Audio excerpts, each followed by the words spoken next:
and welcome into another week of the Rundown. It's week 3 here in the NFL, and that means that last week the Chargers faced the Buffalo Bills. And let me, before we get started here, let's welcome in Matthew Stanley. Busy Mr. Matthew Stanley is here again to kind of give us his analysis and his opinions on everything Chargers. And so, Matthew, let's look back to last week. It was the Buffalo Bills, and it was a pretty easy victory, although it kind of got interesting at the end. But nonetheless, the Chargers are 1-1 and looking pretty good. Yeah, it was a much-needed win this week for the Chargers. The Bills were a bad team, and it would have been a really, really bad sign if the Chargers had lost that game. So it's good that the Chargers were able to pull that together, go out and win that game. And yeah, like you said, they kind of took their foot off the gas in the second half. But, I've seen a bunch of different explanations as to why, but, a W's a W. So it's good that the Chargers got that win. And now they head back to LA for an away game against the crosstown rivals, the Rams. Yeah.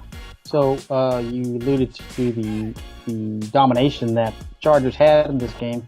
And if you look at the stat sheet, it's going to show that Melvin Gordon had an awesome game, 3 touchdowns, but then you look a little bit closer at that stat line, and it was actually Mr. Eckler who had probably the better game. So we have this conundrum right now. We have both backs being effective, but running back 2 seems to be a little bit more effective. Is this something that we should be glad we have this problem, or would we, as Charger fans, like to see Mr. Eckler see what he can do with a full workload?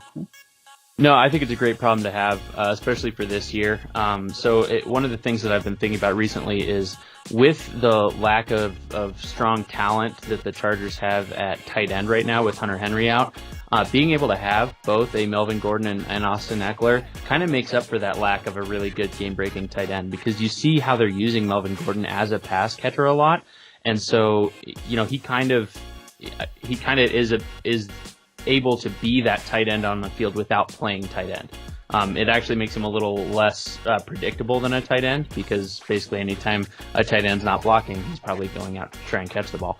So, I think that, it's a really good problem to have for this year, and it will definitely help the Chargers when it comes to contract time for Melvin Gordon to be able to say, like, all right, Melvin, look, like, you've been great, but at the same time, we've got Austin over here doing great things too. So, here's what we're willing to offer you. And, if you're looking for more, then, good luck. Yeah, I think it's interesting. I think the Chargers' high potent offense needs more of a scat back kind of runner, kind of like Mr. Eckler. But I guess you could say Gordon has his place on this team. And so, hey, if it's working, let's just keep it how it is, I suppose, too. You also talked about the offense kind of going into a shell second half, multiple reasons. Kind of really looked vanilla in the second half, and I think it was Mr. Hartwick. He had said that, hey, teams don't want a game plan, show everybody their weapons and all their enhanced offensive skills, especially with the game coming up in the next few days here, the Rams. So we're hoping that was a byproduct. It wasn't the vanilla offense that was intended because they got held back, right? Yeah, so, I saw Nick's comment, and obviously Nick played on an NFL team. I've never played on an NFL team. So maybe that is true insight, that the team basically just didn't want to put too much on tape for teams down the line to be able to look at. There is something to that. I would also say that, the counter argument is, give your guys the confidence by going out there and having a game-smashing win, and just showing that you can stomp these opponents into the ground. I mean, I don't see the Patriots hold up when they're playing inferior opponents, and we didn't see the Rams hold up last week. They was it 39-0 or something ridiculous? Like, I can definitely see the arguments on both sides. I personally don't agree with it. I don't like taking your foot off the gas in the second half. I don't like going into shell offense and shell defense when you've got that kind of a lead. I say keep going, keep getting things rolling, and yeah, because you don't want to frustrate your players by having all these drives that stall out. Yeah. One thing that is not stalling out is the production of Derwin the Great. once again, he was able to get to the quarterback. And I saw a number on there somewhere where he was lined up at about 5 different positions, whether you agree with that or not. But, I mean, versatility is his name. You have to give him some props, and he's already being touted as probably the best defensive player as far as the rookies go. And quite warranted. Yeah, he's doing extremely well. He's everything that was advertised coming out of college. He actually got kind of robbed of a sack this week on the stat line. He should have had 2 sacks this week, but what happened was that there was a handoff that kind of failed, and so they looked at it was a read option kind of play, and so basically on the stat line they took Josh Allen as a runner rather than as a quarterback to get sacked. So it wound up as a tackle for a loss rather than a sack, but. Yeah, I mean, he is all over the place. He's playing extremely fast. I think Anthony Lynn said it best when he said, I like having Derwin up in the box because he speeds everything up. He makes offenses have to make decisions faster, and he makes decisions very fast. And so he really adds a really cool wrinkle, and I can't wait until Joey Bosa's back in this lineup too, to be able to have Derwin and Melvin Ingram and Bosa all up in the box. Exactly. Can you imagine Bosa on that left side and Derwin coming up the middle? I mean, like, oh my God. Bosa, get ready. Come on, let's get in the game. Get healthy, man. Come on, man. So, let's move on to the next, this critical game this week. It's the Battle of LA. And on paper, it looks like the Rams are going to be the underdogs, right? And probably they should be, considering all the firepower the Rams have. But the Chargers stand a chance in this game because, like I said, a lot of firepower on that Ram team. But the Chargers they quietly have stockpiles of players too. So it's going to be a great game to watch. We hope, right? We're hoping this is not a blowout. Yeah, I think it is going to be a good game. The Chargers have a history of playing up and down to their competition. So you see when they play tougher teams, like when they played the Patriots last year, they rose to the occasion. They put up a really competitive game that was all the way down to the wire. And I think that'll happen again with the Rams. I think the Chargers have a lot of weapons themselves. I think as long as they have a good game plan to mitigate the Rams' defensive line, I think they'll be able to move the ball enough to put points on the board, and I think that their defense is really starting to gel, and I think they'll be able to get some pressure on Jared Goff and force some things to happen. So I think it's going to be a competitive game. I'm having a hard time predicting a Chargers win right now, but it wouldn't surprise me if it happens. Man, we really, like that we talked about just a moment ago. Can you imagine if Bosa was in this game and we could really showcase our full defense, man? Dang, getting me mad here, Matthew. So how in the hell do the Chargers stop Aaron Donald and Ndamukong Suh with this kind of reg-page offensive line they put together because of Barksdale being out and Lamp supposedly not playing? We'll see if Lamp gets in the game. I haven't heard him officially ruled out for this week. The only 2 I've seen ruled out have been Barksdale and Bosa. So maybe there is a plan to try and get Lamp in there some.